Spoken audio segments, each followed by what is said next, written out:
Mica Galvao is being stripped of his black belt IBJJF Gi world title. Our sport has been rocked by a scandal involving one of its brightest young stars. Yeah, I think for guys under 20, I think he's going to be like my top pick as far as people who impress me most on a technical level. In 2022, Mica became the youngest ever IBJJF Black Belt world champion, achieving a feat that many thought was impossible. Mica Galvao takes the championship. However, his triumph has been tainted by the revelation that he tested positive for a banned substance at the same event. A huge win. It's not just Mica who's been caught out though.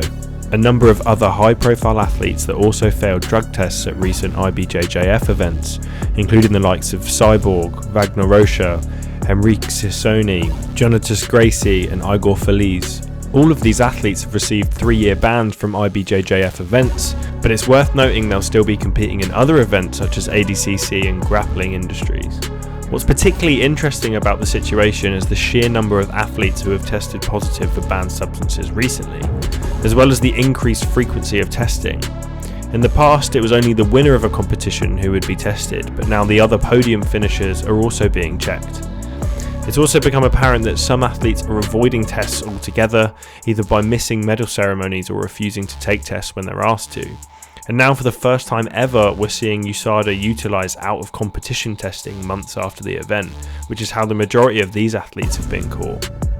Mica's situation is somewhat different, as he tested positive for a substance that had been prescribed by a doctor. However, he didn't obtain a therapeutic use exemption before taking the drug, which led to a 1-year ban instead of the usual 3. This means that Tye Ruotolo has now taken Mica's crown as the youngest ever IBJJF Black Belt world champion. What a year it's been for the Ruotolo brothers. With so many athletes testing positive for banned substances, it's clear that something is starting to shift in the way that the sport is policed. But the other side of the sport, basically anything that isn't an IBJJF event, continues to turn a blind eye, even to athletes that are proven to have taken performance-enhancing drugs.